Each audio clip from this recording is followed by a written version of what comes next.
Boa noite. Quem estava aqui no último encontro? Algumas pessoas que estiveram comigo aqui da última vez, né?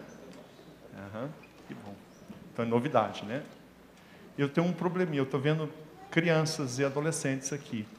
Olha aí para o lado, vê se tem uma criança ou adolescente do seu lado. A minha palestra, tecnicamente, é só para maiores de 14 anos. Como é que a gente poderia levar as crianças ou menores de 14 anos para um lugar? Seria possível? Qual a idade dos nossos amigos aqui?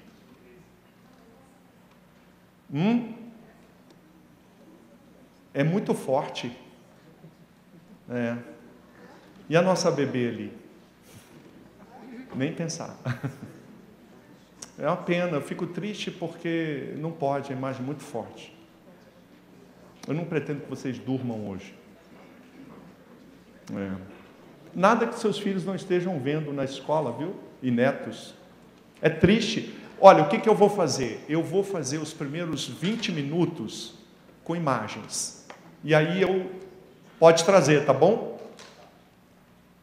Então, 20 minutos.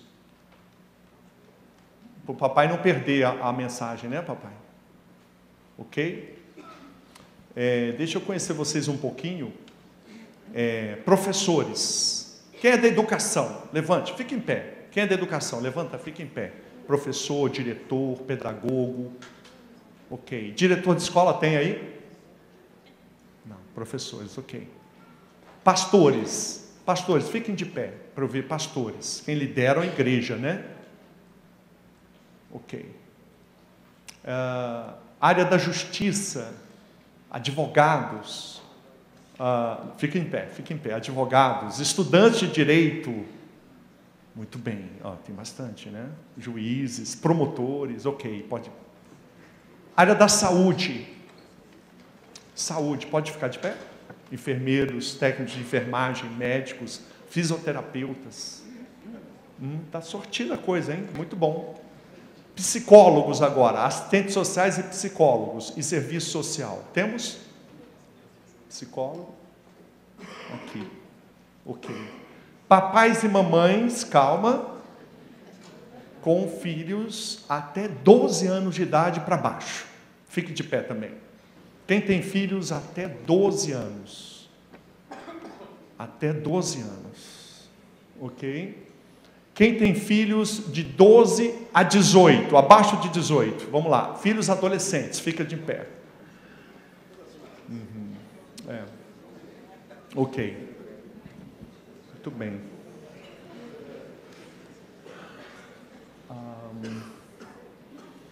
Nós estamos sofrendo um terrível ataque, né? Eu fico imaginando aqui 100 anos, pastor Arival, 200 anos, vão se recordar desse tempo e vão perguntar assim: onde estavam os cristãos daquele tempo? Nós estamos vivendo a mudança de marcos civilizatórios. Marcos civilizatórios são fundações de eras.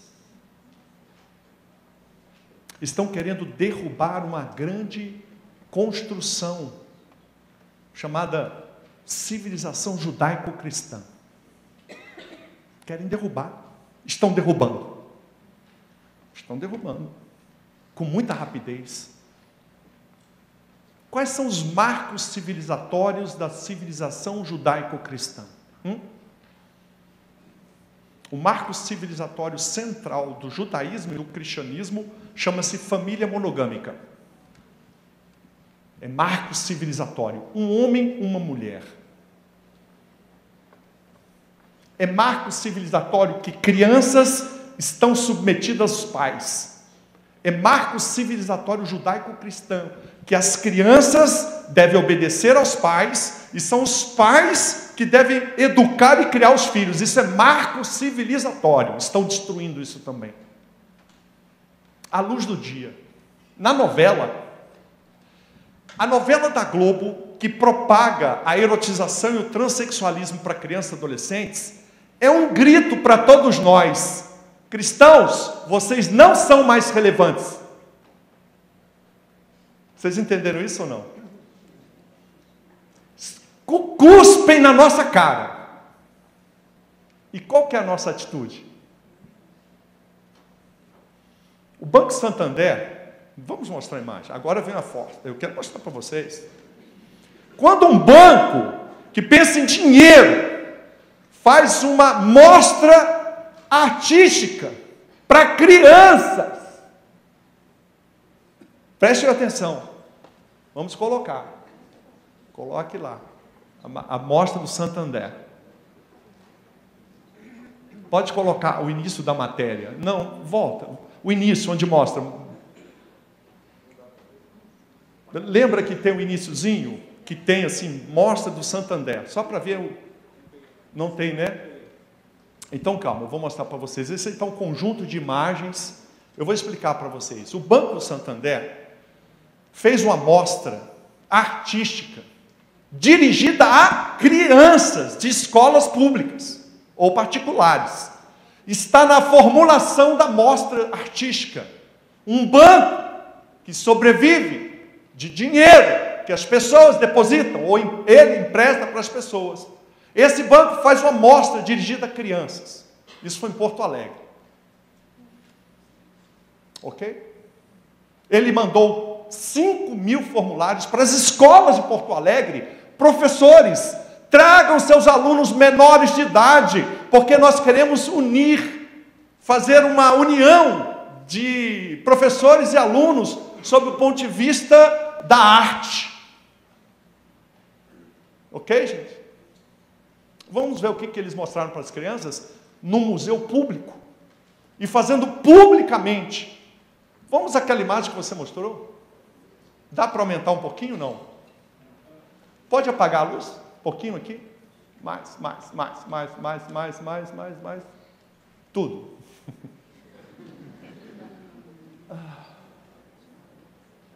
Aí você tem prática de sexo anal. Querem que eu mostre? Não, né? À direita embaixo. Sexo oral, órgãos genitais, masturbação, uma grande tela erótica.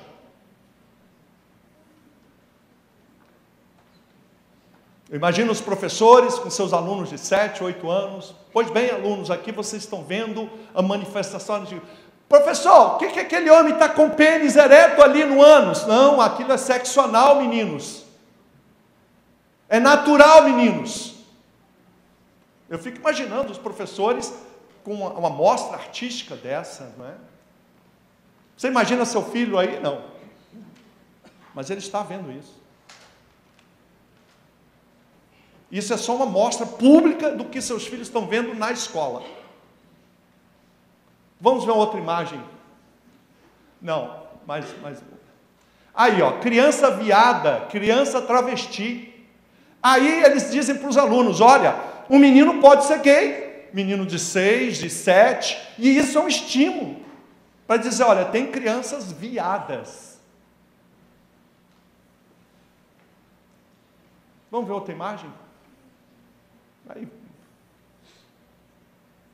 vocês vão ver, aí, bom, pênis ereto, nu masculino, induzindo a homossexualidade, mostra artística. Podemos ver outra imagem? Aí eles fazem uma...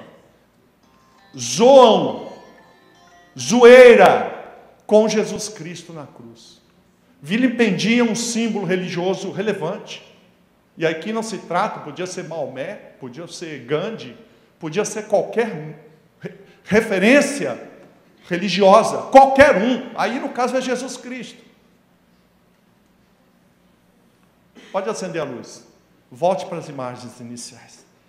Por que vocês acham que um banco faria uma amostra pública com pedofilia? Eu não quis mostrar para vocês sexo com criança, crianças sendo penetradas por adulto, sexo com animais. Por que vocês acham que os seus filhos estão vendo isso na sala de aula?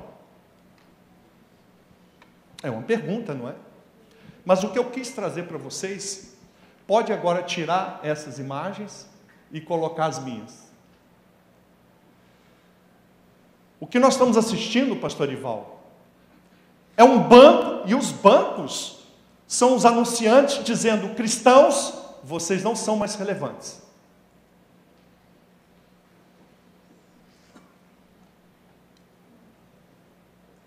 Vocês não me interessam mais. Nós queremos só o seu dinheiro e os seus filhos. Aliás, não queremos seu dinheiro, no sentido de que não é mais uma revolução por meio de aporte físico da riqueza dos outros. A revolução agora é na mente das crianças. Quem está entendendo isso? Essa revolução é silenciosa, só que ela ficou pública. Tudo isso que eu mostrei é ilegal. Por que é ilegal? Porque nós temos o Estatuto da Criança e Adolescente que diz: imagens de órgãos sexuais, imagens de relações sexuais são impróprias para a criança, é pornográfico. O artigo 241E do Estatuto da Criança e Adolescente diz: essas imagens não podem ser apresentadas a crianças e adolescentes. Quem está entendendo? Há leis no Brasil. O artigo 218A é categórico. Quando há uma finalidade libidinosa, é crime até. O artigo 232 do Estatuto da Criança e Adolescente diz: submeter criança sob sua guarda ou vigilância a vexame, humilhação ou constrangimento. Quando você submete uma criança a ver imagem pornográfica, também há a possibilidade do crime do artigo 232. É criminosa as imagens. Veja, a liberdade do artista, nós não podemos falar nada. Ele é livre para fazer seus quadros, para pintar suas esculturas, para escrever texto. A liberdade de expressão é constitucional no Brasil. O que não é livre é levar crianças para ver pornografia. Ainda que artística, isso é crime. Isso é uma lesão à dignidade da criança. Os tribunais reconhecem isso claramente. Todas as imagens que vimos não são criminosas em si. Essas imagens só se tornam criminosas quando você leva uma criança para assisti-las, porque a lei diz: não pode. Lei não é conselho, lei é ordem.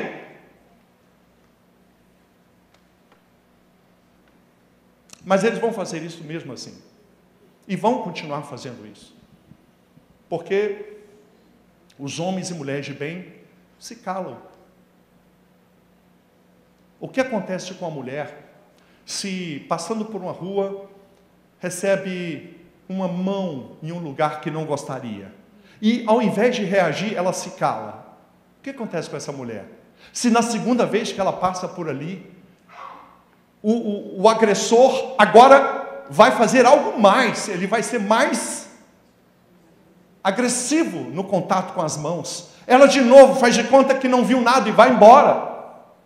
Aí, numa terceira vez, ele agora beija forçadamente. Ela resiste, mas de novo, ela não faz nada. Finalmente, na quarta, quinta, sexta vez, ocorre o estupro. Imagine essa mulher na delegacia. Ela resistiu? Não. Como é que a gente resiste? Como vocês acham que uma pessoa normal, uma mulher normal, deveria reagir a primeira vez que passa a mão nela? Você falaria assim: por favor, o senhor faria a gentileza de não passar sua mão no meu corpo? É assim, gente? Me dê uma ideia.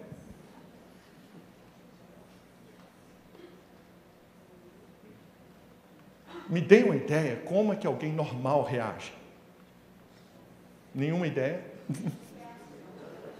Então você está passando numa rua, aí vem uma pessoa e passa a mão em você, mulher.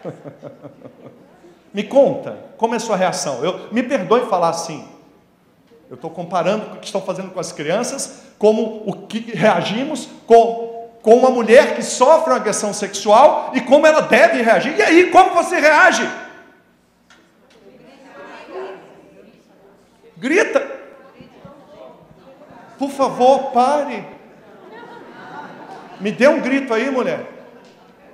Não tem ninguém para gritar aí? Para com isso!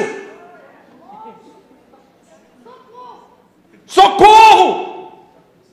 Da primeira vez, gente? Ou não? Sim. Da primeira vez. Dá um chute. Pega a bolsa. Você tem que se defender, mulher. Pois a igreja cristã nem grito dá. Assiste aos filhos serem abusados e não dá um gritinho. Vocês estão ouvindo algum grito? Eu não ouço. Vamos melhorar o exemplo? Suponha que você chegue um dia para ir para casa depois do trabalho, e quando você chega, tem alguém arranhando o seu carro com um prego. E aí você chega, como é que você chegaria para essa pessoa? Com licença, por que você está arranhando o meu carro e destruindo toda a pintura? Seria assim? Como seria? Agora são os homens. Eu não...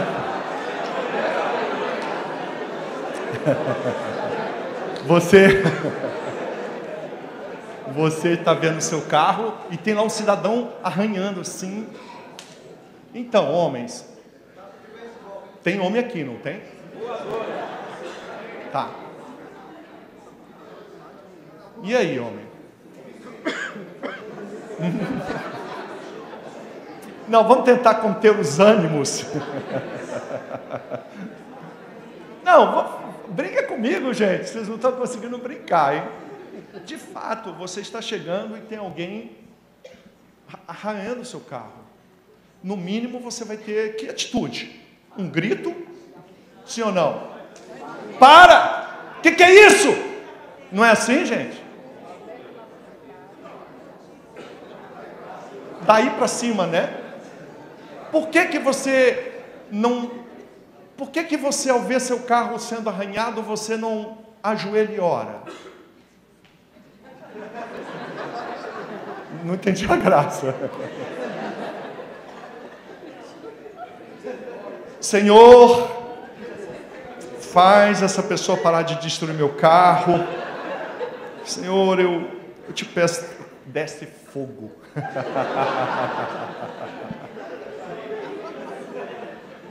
Por que a gente não ora? Quando estão destruindo o seu carro, a pintura dele.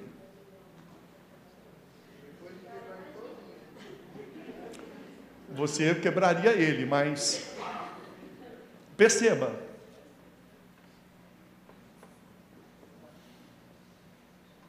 Qual a atitude mais espiritual diante dos abusos cometidos contra as crianças?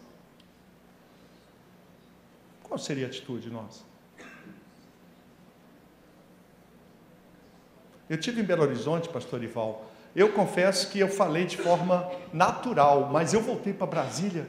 Nossa, eu fui muito duro com aquele pastor. Mas não fui não, porque para ele está tudo bem. Tá. Eu disse assim, se a igreja brasileira... Mas eu falei na hora mesmo, não tinha pensado nisso. Eu falei assim, se a igreja brasileira amasse as crianças como ama seus carros, nós mudávamos a história dessa nação. Não quero mais do que os carros merecem para os nossos filhos. É para doer o coração, porque os carros valem muito mais. É a realidade para mim e para você. Talvez você e eu não, mas do nosso meio.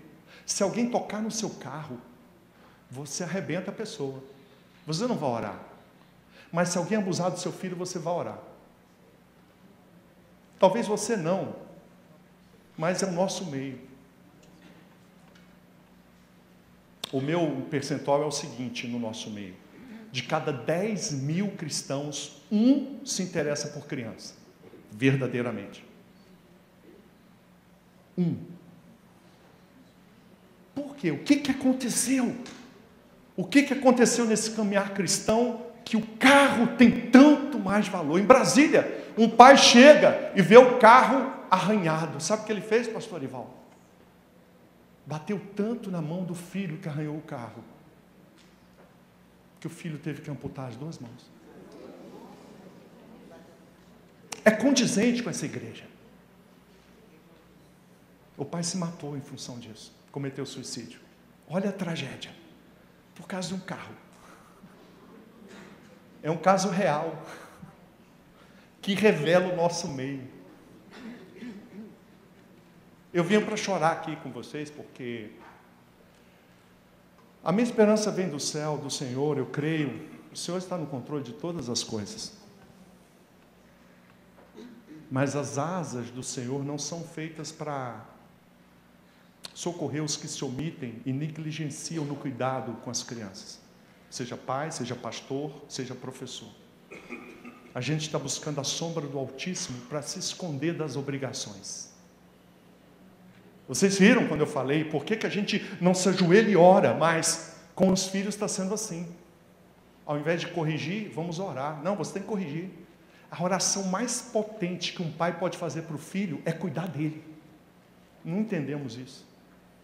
Nós colocamos numa estante rituais de espiritualidade.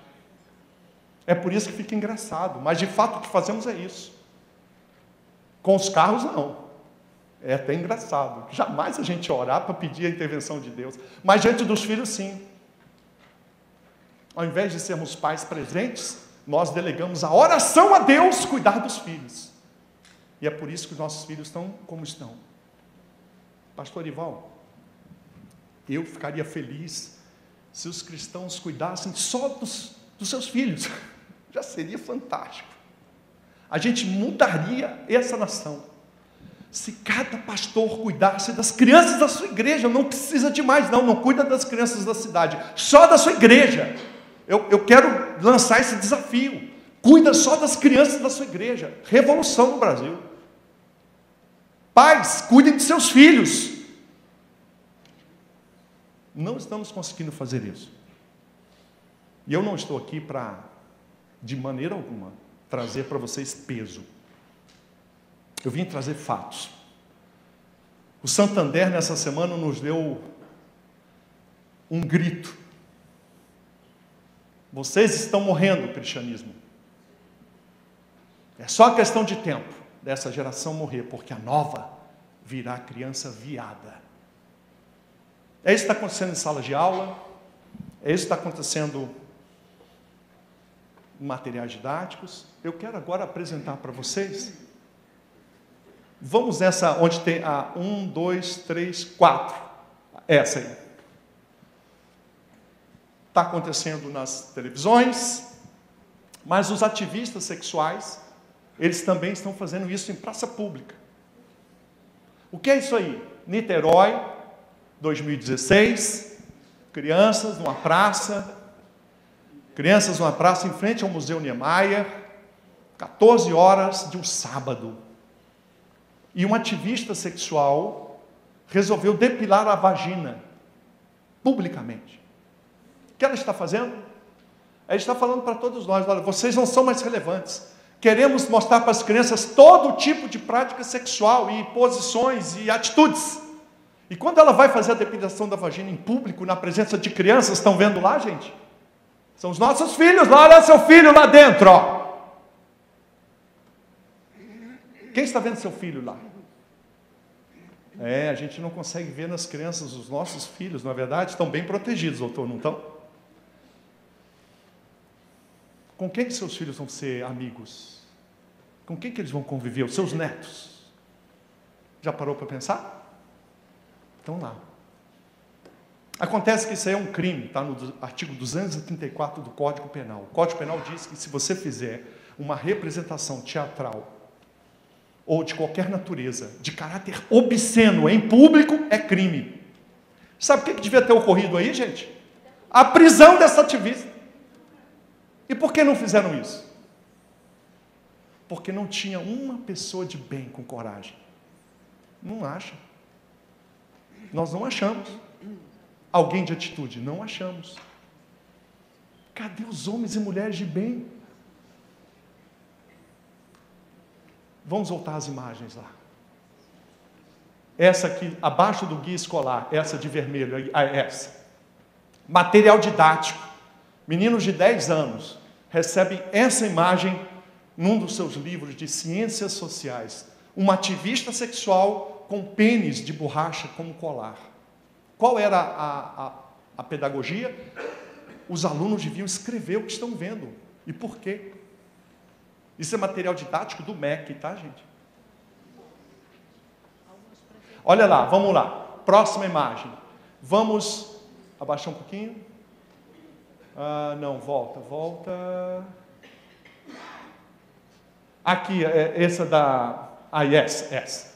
Muito bem.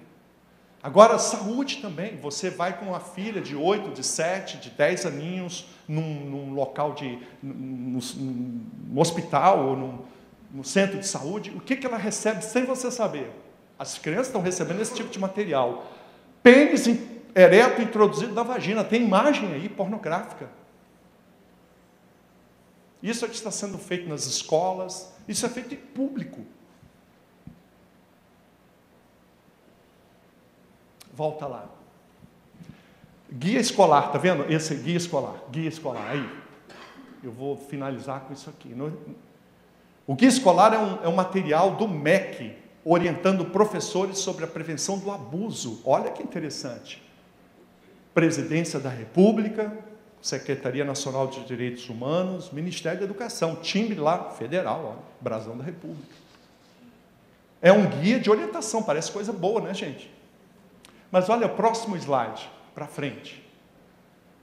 Aquele ali, isso. Olha o que está nos documentos do MEC sobre crianças e adolescentes. Item 5. Crianças e adolescentes têm direito ao prazer sexual. Na lei brasileira, não, de jeito nenhum. Criança não tem direito ao prazer sexual. Na lei brasileira, criança é o quê? Absolutamente incapaz. A criança está submetida à tutela de quem? Ou aos cuidados dos pais. Até os 16 anos, a tutela é absoluta. Mais do que isso, a criança deve ser protegida de qualquer estímulo à erotização.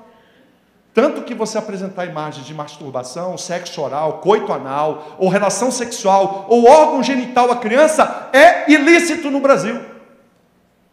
Artigo 78 do Estatuto da Criança, artigo 79, e os outros que eu já citei. Mas os documentos do MEC não obedecem à lei.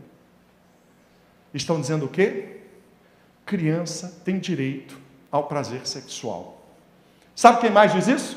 O movimento pedófilo internacional. Um dos fundamentos para se legitimar sexo com crianças, dizem os pedófilos organizados, é dizer que elas, crianças, têm direito ao prazer sexual. Então o pedófilo, quando mantém relação com a criança, relação íntima, ele está exercendo um direito da criança.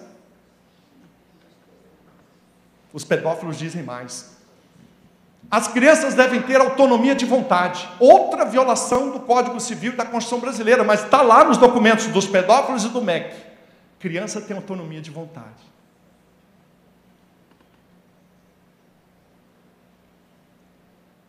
Eu queria dizer para vocês, lembra das fundações dos marcos civilizatórios?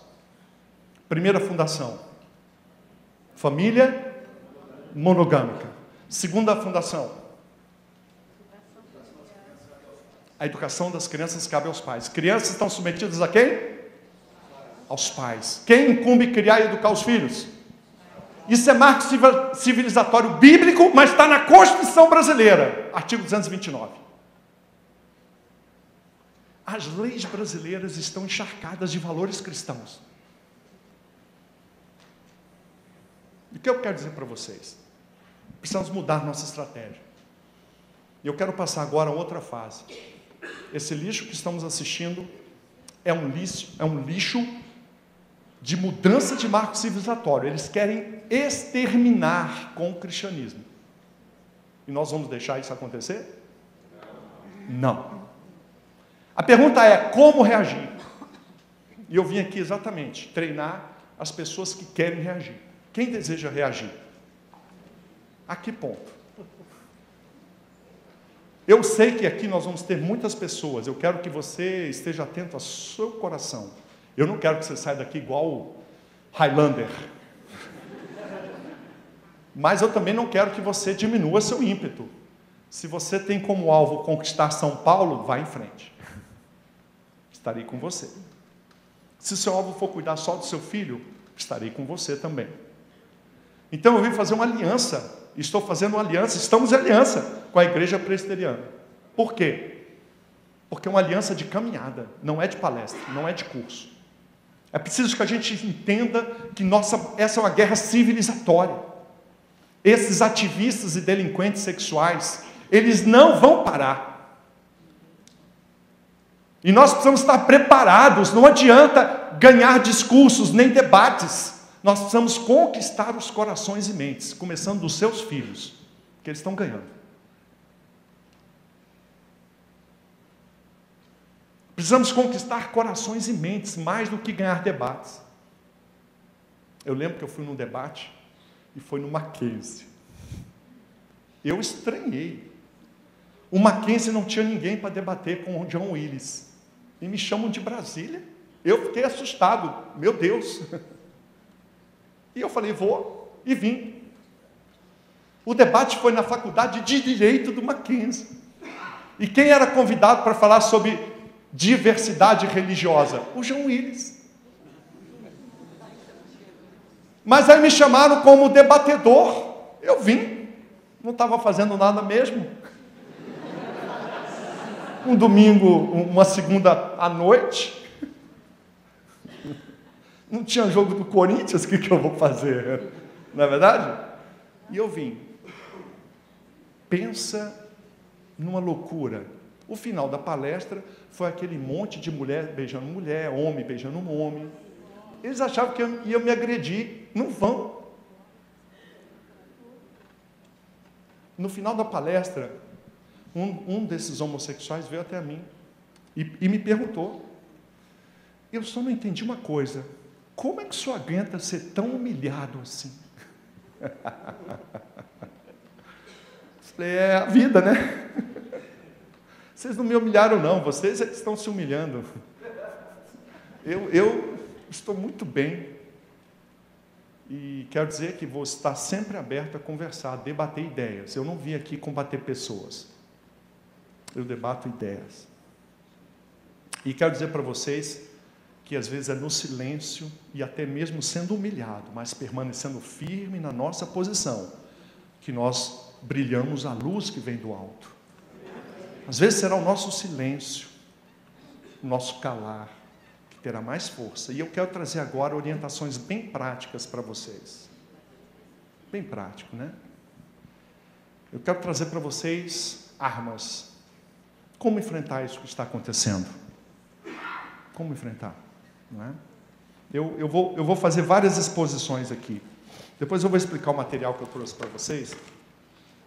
E eu vou trazer algumas orientações bem práticas. Por que estão erotizando as crianças? O que está por trás disso? Eu fui pesquisar, aliás, nem fui pesquisar. Quando eu entrei na UNB, em 1982, eu entrei na universidade com 16 anos. E eu era muito estudioso. Hamlet eu li com 11 anos. Eu lembro até hoje. Eu acho que com 15 anos, tudo que você imaginar eu já tinha lido. Essa de Queiroz, Machado de Assis, os românticos, simbolistas. Eu era muito culto. Eu acho que 80% do que eu sou, eu conquistei até os 14. Eu lia muito. Quando eu entrei na universidade, eu já tinha toda a noção de Freud, do comunismo. Eu era comunista. E a primeira leitura que eu tive foi do marxismo cultural. Então, tudo isso que eu vou falar para vocês, eu estudei com 16 anos. Está claro para todo mundo que estão erotizando as crianças ou não? Para alguém aqui não está claro isso? Está bem claro, não está? Quando você pensa nessa erotização, a gente fica pensando o quê? São depravados? São pervertidos? Não. Nada disso. Não tem depravados nem pervertidos. Embora seja depravação, embora seja perversão, Essa é uma ação política.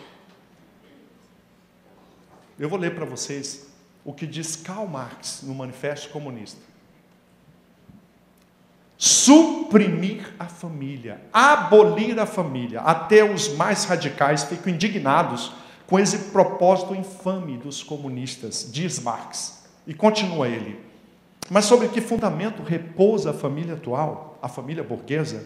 Sobre o capital, sobre o ganho individual. Está lá no Manifesto Comunista, eu trago para vocês. Rodapé, página, edição. Entende? Repita comigo. Abolir a família. Está no sistema operacional do socialismo. Quem entendeu isso? Está no Manifesto Comunista. Suprimir a família. O que é suprimir? Abolir, destruir, acabar. E ele explica por quê. Em um velho manuscrito, redigido em 1846, encontro a seguinte frase: a primeira divisão do trabalho é a que se fez entre o homem e a mulher para a procriação dos filhos. A primeira divisão do trabalho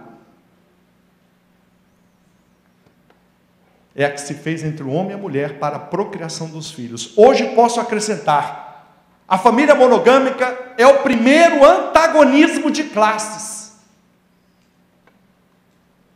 que apareceu na história. É a primeira opressão de classes em que o homem explora a mulher. É assim que o socialismo e o comunismo veem a família monogâmica. Um homem com uma mulher. Exploração da mulher pelo homem. Antagonismo de classe. Como destruir a família? Ele não diz como. Passou mais ou menos 70, 80 anos. 1940, 1950. Surge uma escola chamada Escola de Frankfurt. Socialistas, marxistas, debruçados sobre a ideia original de Marx. Destruir a família. A família é a primeira forma de exploração. Família monogâmica. E Herbert Marcuse desenha um projeto. O seu livro chama-se Eros e Civilização. Olha o que Herbert Marcuse diz. A força plena da moralidade civilizada foi mobilizada contra o uso do corpo como mero objeto, instrumento de prazer. Tal coisificação era tabu e manteve-se como infeliz privilégio de prostitutas, degenerados e pervertidos. Continua ele. Marcuse propõe que todo o corpo se transforme em mero instrumento de prazer. É preciso deixar crianças, adolescentes e jovens livres para todas as práticas sexuais. Eu vou repetir. Marcuse diz no livro: é preciso deixar crianças, adolescentes e jovens livres para toda a prática sexual que desejarem fazer. Marcuse exemplifica. Permitam que crianças, adolescentes e jovens façam sexo com animais. Bestialismo. Lembra da zoofilia? Eu não mostrei, mas lá no Santander, na exposição do Santander, tinha cena de sexo entre homem e animal. Bestialismo. Marcuse continua. Permitam que crianças, adolescentes e jovens façam sexo com cadáveres. Necrofilia. Ele dá um recado para os pais. Pais, mantenham intimidade sexual com seus filhos menores. Incesto. Está no livro dele. Ele escreveu Eros e Civilização. E para que isso tudo? Diz ele. A erotização de crianças, adolescentes e jovens levará à desintegração das instituições em que foram organizadas as relações privadas. E finaliza. Ao erotizar crianças, adolescentes e jovens, vamos destruir a família monogâmica patriarcal. Fecho aspas. Erotizar crianças é um projeto do socialismo cultural para destruir a família monogâmica. Está nos livros. Livros contra livros eu não faço nada, eu leio e reflito. Precisamos conhecer isso melhor. Eu fiz aqui um resumo, é claro. Mas pastor Arival, como seria bom se os cristãos lessem isso? Porque eles iam ver que não é para combater socialista, é para combater a ideia do socialismo. É para combater o socialismo como ideia, porque ele é antagônico ao cristianismo. É antagônico à civilização, até à biologia. Está no livro deles. Erotizem as crianças e adolescentes e jovens para destruir a família. Por que destruir a família? Porque a família é a célula da civilização burguesa, na visão deles.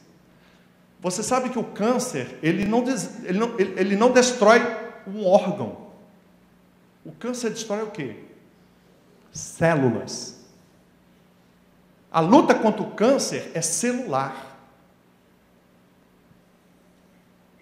Então eles descobriram, é verdade, para destruir esse grande monumento da civilização judaico-cristã, eu tenho que destruir a célula dessa civilização. E qual é a célula do cristianismo?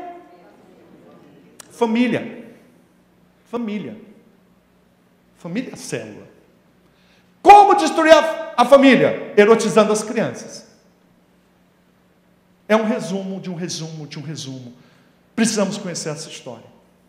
Precisamos debruçar sobre isso. Precisamos refletir sobre isso.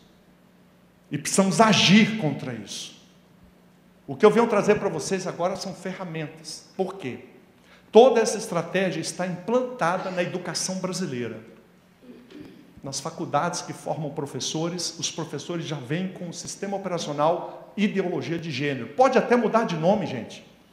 Não fiquem presos à expressão ideologia de gênero, porque, na verdade, o que está por trás disso são pedagogias, filosofias, que, querem dar autonomia de vontade à criança. Meninos de 2, de 3, de 4 aninhos poderão tomar suas decisões. A lei diz que não, você e eu sabemos que jamais. Mas para esses ativistas e delinquentes sexuais, é preciso implantar isso à força. E como é que eles vão fazer isso? Através da educação. Você fica pensando, a Globo, ei! O nosso maior problema são as escolas, salas de aula. Porque lá o menino não pode levantar nem desligar o professor com controle remoto. O menino é obrigado a estar lá dentro e você não está lá, está? Os pais estão com os filhos na escola? Não. E eles elegeram exatamente a sala de aula porque os filhos não estão na presença dos pais. E eles não vão apresentar todo esse lixo que eu apresentei de erotização nessa forma, não. Eles põem um verniz. Qual é o verniz? Vamos combater a homofobia. Vamos combater o preconceito e discriminação. Vamos dar aula de educação sexual. É só um verniz. De fato, o que estão fazendo é isso que vimos aqui. Apresentando os temas da sexualidade adulta a crianças. É ilegal. Viola o Código Penal, viola o Estatuto da Criança. Sabe o que aconteceu com a igreja? Isso não é espiritual. Esse é o nosso problema. Tudo que eu estou falando aqui, eu concordo. Todos dizem, é mesmo, nossa, interessante. Mas, na verdade, agora vem uma crítica ao nosso pensamento teológico, talvez. É espiritual defender crianças? A que ponto? E o problema é a proporção. Qual é a prioridade? O inimigo elegeu as crianças como alvo único da sua ação revolucionária. Tudo está concentrado em sala de aula e na mente das crianças. Tudo é mídia, erotização das crianças, é Anitta, Beyoncé, erotizar, erotizar, erotizar, erotizar. E nós da igreja? Nós estamos aí com muitos projetos, não é verdade?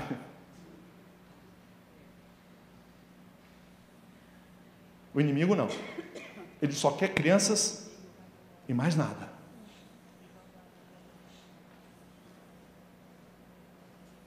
O projeto deles está funcionando. Eles estão progredindo. Eles são a faca quente na manteiga e nós somos a manteiga. Aliás, os nossos filhos e netos. Então há um problema teológico. Porque se não vemos espiritualidade em cuidar dos filhos, é um problema.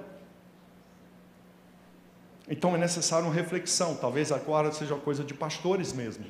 Das lideranças.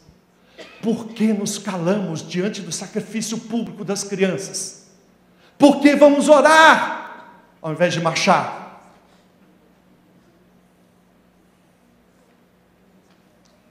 Eu não tenho resposta. Trago apenas esse meu clamor, né? Onde estão os homens e mulheres de bem? Onde estão?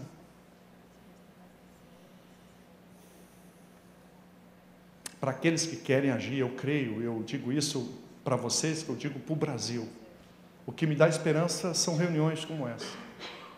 Mas, eu francamente, eu não me animo com nada que a gente fale. Eu só me animo com a segunda-feira, com amanhã. O que você vai fazer amanhã? Essa é a pergunta. Essa é a questão. O que vamos fazer? Até que ponto estamos ativados para defender filhos? Pais e mães, levantem sua mão. Eu quero que você pense só nos seus filhos. Só mais nada. E eu quero dar orientações bem concretas. Bem concretas. Eu quero que todos vocês leiam o material, tá? Eu trouxe material, vou falar no final.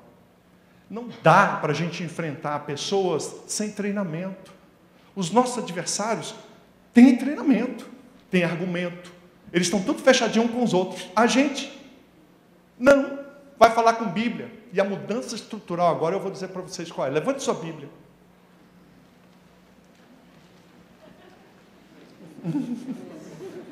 Fazer o quê, né? Tudo o que esses loucos querem, tudo que eles esperam de nós, levante aí essa Bíblia, levante aí. Tudo que esses loucos desejam de você e eu, sabe o que é? Que a gente seja cristão nesse debate. Levante a Bíblia. Deus criou o homem e a mulher. Tudo que eles esperam da gente é que você fale de Jesus. Tudo que eles esperam é que você seja um homem de Deus, entre aspas. Eles praticam crimes, eles violam as crianças, eles praticam dano moral contra a coletividade, eles mostram cenas de sexo explícito para a criança, e o cristão, Bíblia, eles querem isso de você.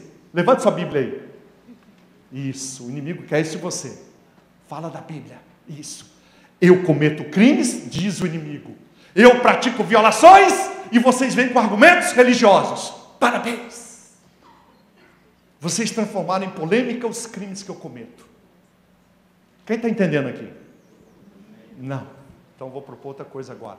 Senão vai levantar a Bíblia agora. Levante só sua mão assim.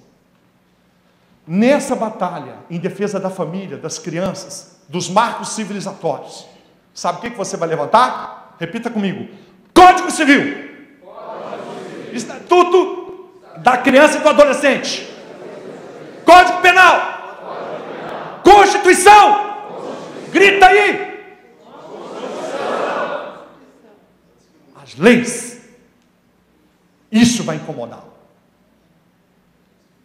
Por quê? Quando alguém comete um crime, você não ajoelha para orar, ajoelha. Você pede a prisão. Quando alguém está arranhando seu carro, você não ajoelha, você vai lá, você chama a polícia, olha aqui, foi dano no meu veículo, eu quero a ação penal privada, eu vou atrás do dano, eu quero a justiça, não é isso? Isso, nós vamos fazer isso.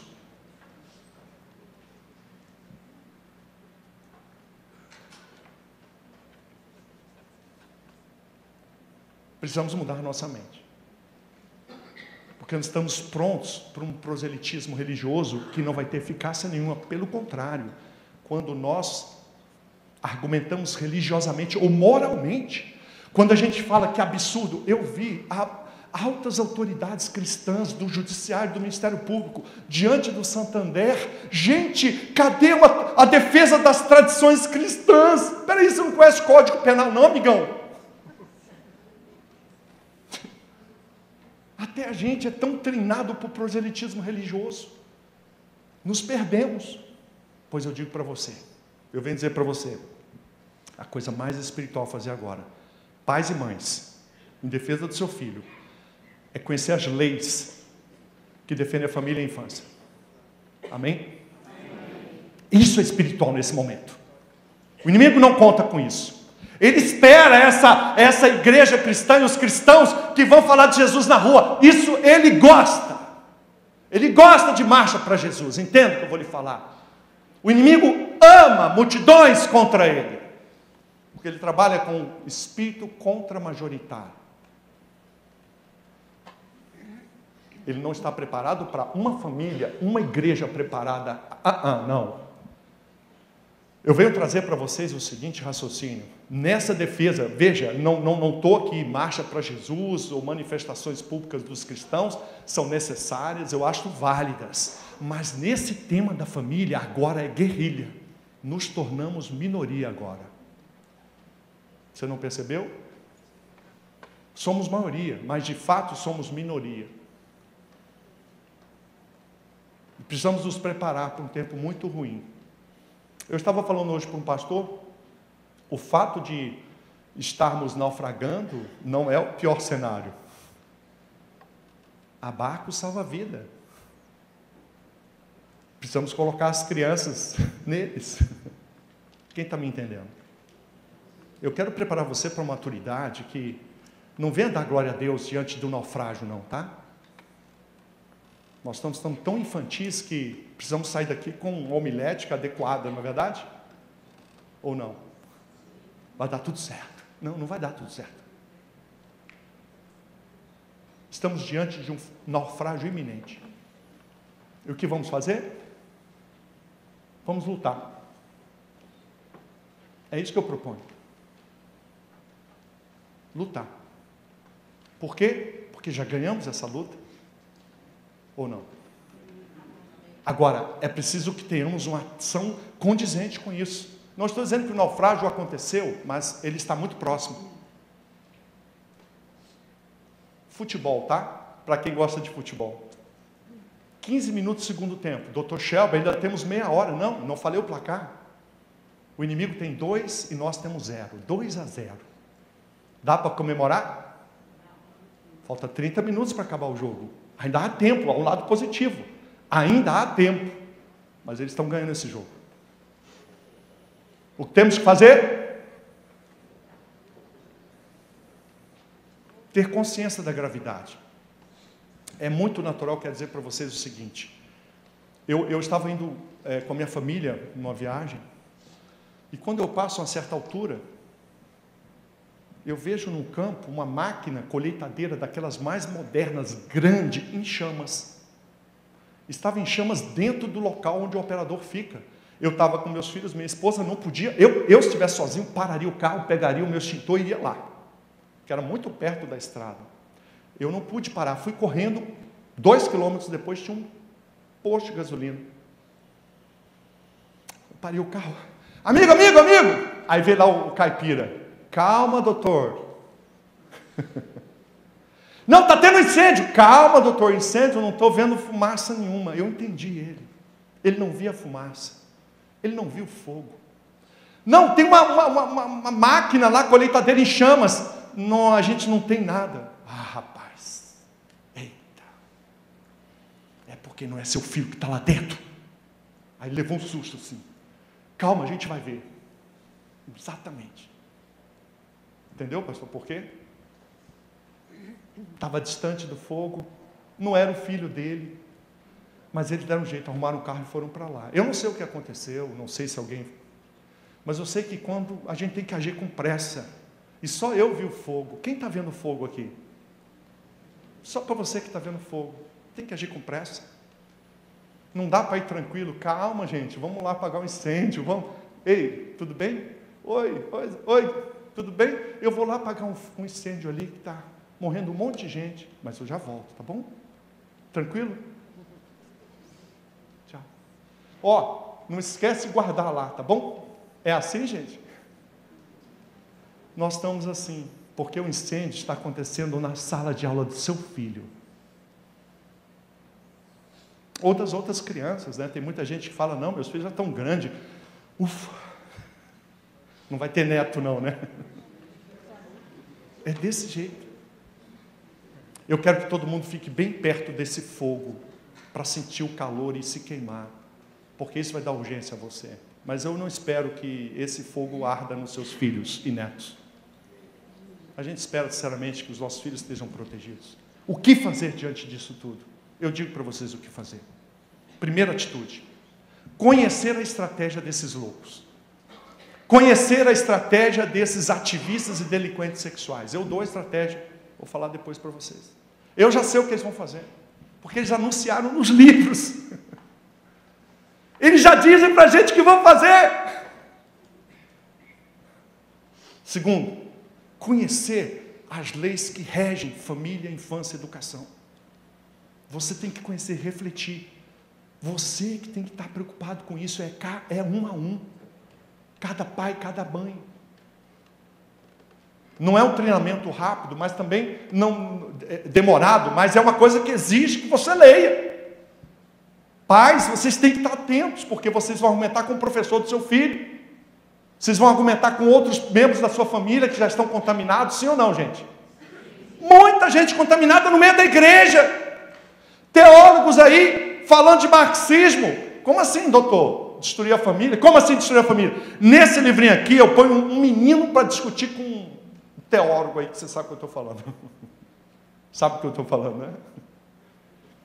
Homens que conhecem a Bíblia profundamente, mas contaminados pelo marxismo dentro do coração. Conhecer. Segundo, o seu filho precisa ter, até uma criança de 4 anos, tem argumentos para você passar para ele. Ensinar para a criança, primeiro lugar, a biologia. O alvo central para as crianças é conhecer a verdade biológica. Um menino e uma menina, aos 2, 3 aninhos, que vão conhecendo a biologia, já estão sendo vacinados contra a erotização. Por quê? Porque eles vão saber o que é o ânus, eles vão saber que tem que lavar a mãozinha, depois tocar no ânus, eles vão saber que ninguém pode tocar no ânus deles, sim ou não, gente? Sim. Tem que falar para os meninos! A intimidade de uma menina, tem que falar para os nossos filhos e netos, de uma forma cuidadosa. Não é para chegar agora, você vai chegar à noite, meu filho, vem aqui. Os últimos 5, 7 anos eu não falei nada, então olha aqui, ó, pornografia, pênis na vagina, pênis no ânus, você não pode deixar isso, não vai fazer isso. Porque a nossa pedagogia é fantástica. Não vai fazer isso. Mas uma criança de 2 anos já pode aprender. Vai no zoológico, a primeira aula, eu dou aqui a orientação para vocês, a primeira aula de educação sexual é no zoológico. Papai, só tem macho e fêmea. Isso. Leão e leoa. Papai e mamãe. Isso. E aquele elefante lá, eu não vejo. Macho e fêmea. Papai, só tem macho e fêmea? Sim, só macho e fêmea. Não tem macho e macho? Não tem. Nem fêmea com fêmea? Não tem. E olha, gente, todo o respeito aos gays, lésbicas, travestis, todo o respeito. As pessoas são livres para terem suas opções sexuais livres. Glórias ao Senhor. As pessoas são livres. Dê liberdade às pessoas, por favor. Agora, crianças não são livres. Crianças são absolutamente incapazes, precisam de orientação, de referenciais. E precisamos ser nós a dar primeiro esse referencial para o filho. Sabe quem está dando esse referencial? Anitta. Anitta está sendo a maior ministradora das crianças das igrejas. Só você não sabe. Chega em casa, põe um gravadorzinho e vai ver o que seus filhos estão ouvindo e cantando.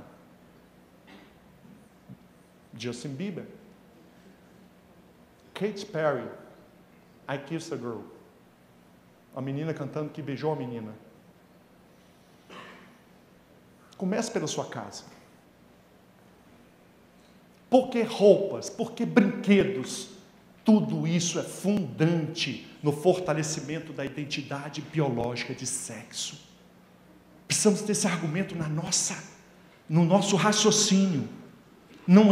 Você não vai conquistar isso, você vai aprender, conversar com as pessoas e gerar o conhecimento. Por que banheiros masculino e feminino? Está tudo explicado. É que a criança, o adolescente, precisa de referenciais. Se ele não tiver referenciais, é uma violação do direito da criança. Então, quando nós colocamos roupa de menino em menino, é porque menino é diferente de menina. Sim ou não? Sim. Precisamos ter os argumentos. Eu trago os argumentos. E precisamos ministrar nos nossos filhos, porque eles precisam ser protegidos primeiro. Não estão sendo protegidos. Precisamos alcançar a escola dos nossos filhos. Os professores, os diretores, quem lida com nossos filhos tem que ter formação. Muitos pais fazem o serviço, eles cuidam bem dos filhos, mas quando no final de semana vão a algum lugar, deixam com a cunhada. E é só forró calcinha preta. Então funciona assim: você de segunda a sexta, o menino só é doutrinado e está cuidado, mas no sábado de manhã inteira é calcinha preta. É uma janela na mente da criança. E com a nossa autorização. É um irmão da gente que a gente deixou o filho.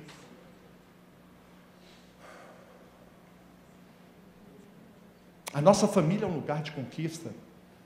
Quantos sobrinhos vocês têm? Nós temos sobrinhos. Tem que ter argumentos. Não é na força, não. A escola dos nossos filhos, grande obra. Eu pararia por aqui. Primeiro, é nós nos prepararmos. Segundo, os nossos filhos. Terceiro, a família estendida, primos, sobrinhos.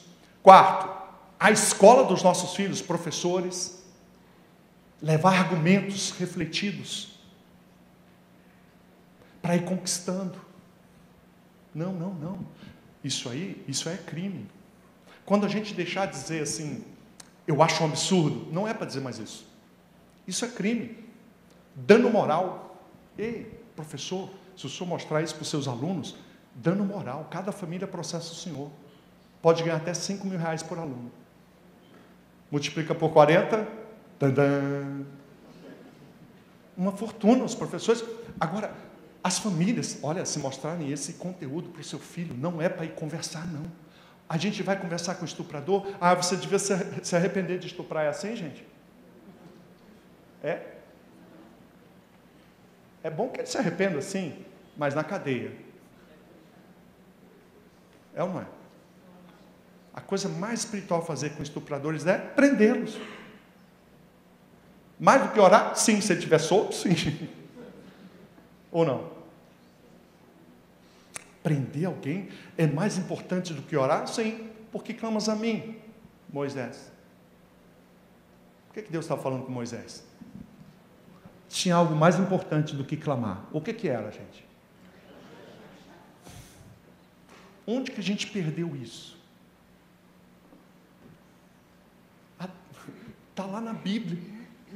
Não é hora de orar, não. Não é hora de orar, não. Não é hora de vir para a igreja, não. É para cuidar do filho. Marcha, pai, mãe. Seu filho está num ambiente péssimo, vai ser roubado de você, e você vindo para cá, marcha para sua casa. Coisa mais espiritual a fazer é marchar. Só que a gente acha que tem que vir, não é? E aí eu quero dizer para vocês que igreja tem que vir mesmo, viu? Mas tem momento que a coisa mais espiritual a fazer é cuidar do filho. Porque ele está precisando de você, não de um pastor. Está precisando de um pai. E eu sei o que eu estou falando. Precisamos dar um passo para trás. Retornar ao lugar onde caímos. Eu creio, e eu trago para vocês relatos de todo o Brasil. São dezenas de casos. São muitos casos de sucesso. E eu tenho certeza, havendo a mobilização, quem não é de São Paulo, quem é de outra cidade? Que cidade?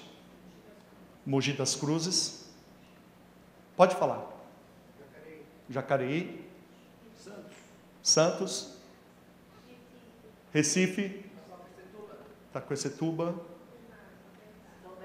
São Bernardo. Santana do Parnaíba, já estive lá. Osasco. Juazeiro, na Bahia. Gente, eu quero dizer para vocês o seguinte. Essa luta será cidade a cidade. Cidade a cidade. As crianças são ensinadas, o ensino infantil é municipal, o ensino fundamental 1 é municipal, o ensino fundamental 2 é municipal, o ensino que cuida de crianças é municipal. Recebe coisas de Brasília, sim, Mas quem é o professor é da cidade. Estão entendendo ou não? Quem dá aula é a Secretaria de Educação ou escolas particulares na cidade. Portanto, o objetivo agora é cuidar dos sistemas de educação da sua cidade. E é por isso que eu queria falar, e terminando, apresentar para vocês um kit que eu trouxe. Na verdade, é básico isso. São 3 livros. O primeiro eu usei para mostrar a estratégia do inimigo, educação sexual para crianças. Por que erotizar crianças? Aqui eu digo por quê. Esse livrinho tem algo muito especial para vocês. Como lidar com crianças erotizadas. Eu dou passo a passo para cuidar de crianças que estão erotizadas. Meninos de 5 anos que querem ser mulher. Meninos ou meninas altamente sexualizados. O livrinho amarelo.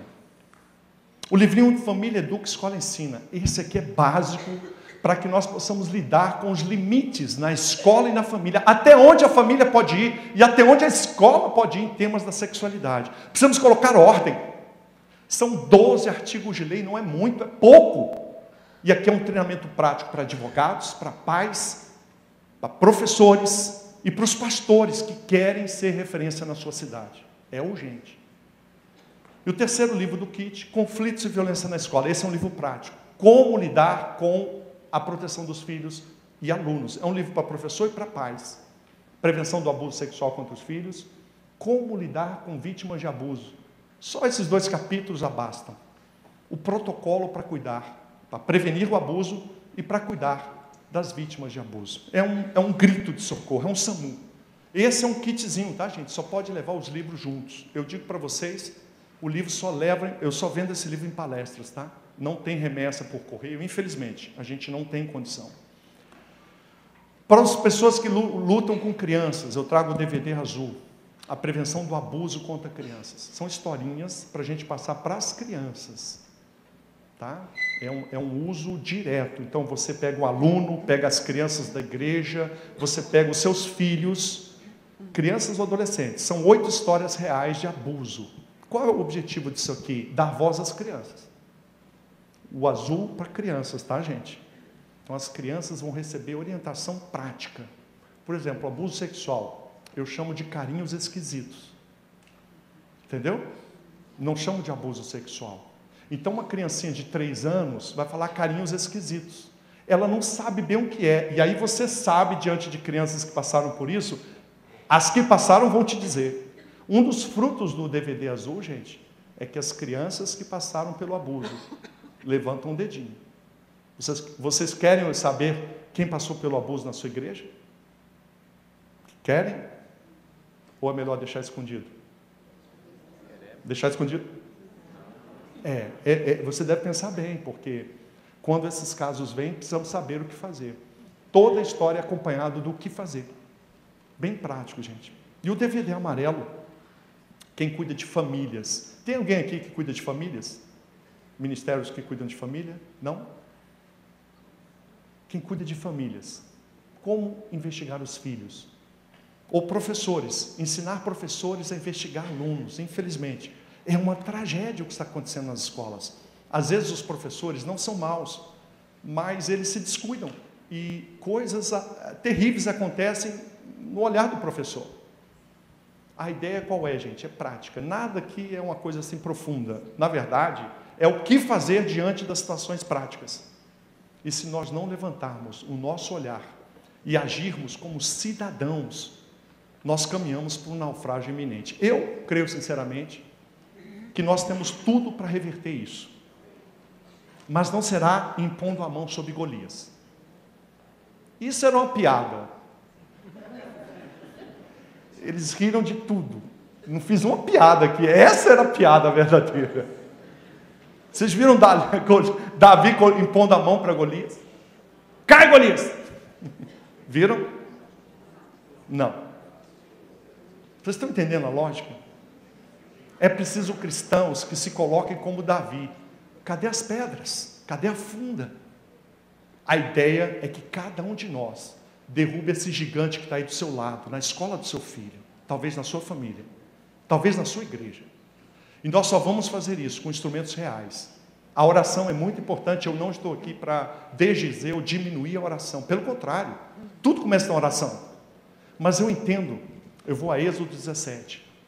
Quando Moisés sobe o alto do monte para interceder e orar por Josué, que desceu para o campo de batalha, eu entendo que os dois oravam a mesma oração.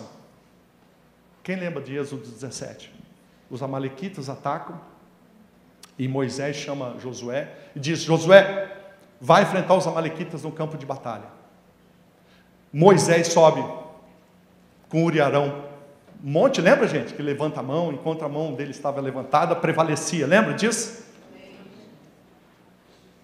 Josué estava no campo de batalha, mas eu entendo que os dois oravam a mesma oração. Moisés orando por Josué. Josué no campo de batalha. Quem é Josué, gente? Pais e mães, vocês são Josué. Vocês estão no campo de batalha pelos seus filhos na escola, pelos seus filhos contra a mídia. Professores, vocês são Josué. Advogados, vocês são Josué. E quem representa Moisés? A igreja. A igreja precisa estar intercedendo. A igreja precisa estar identificando essa batalha e nutrindo os seus Josué, para que eles lutem melhor, capacitando, verificando até que ponto estão bem ou mal. Essa é a minha visão de uma batalha que eu creio que nós somos chamados para isso, para lutar. Eu creio que nós estamos preparados, que nós temos pessoas que têm capacidade, mas precisamos avançar. Não podemos nos acalmar porque simplesmente o inimigo parou de atacar, não é assim. Agora nós vamos retomar o que ele subtraiu de nós. E eu proponho isso para todos nós, para a igreja cristã, que ela se levante, que mulheres, vocês se levantem, pais e mães, vocês se levantem. É um a um, gente. Não esperem grande coisa de Brasília.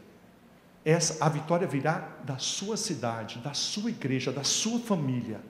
Acredite, é família a família. Cada um de nós fazendo a sua parte. E nós vamos reverter esse quadro. Eu creio. Obrigado, gente.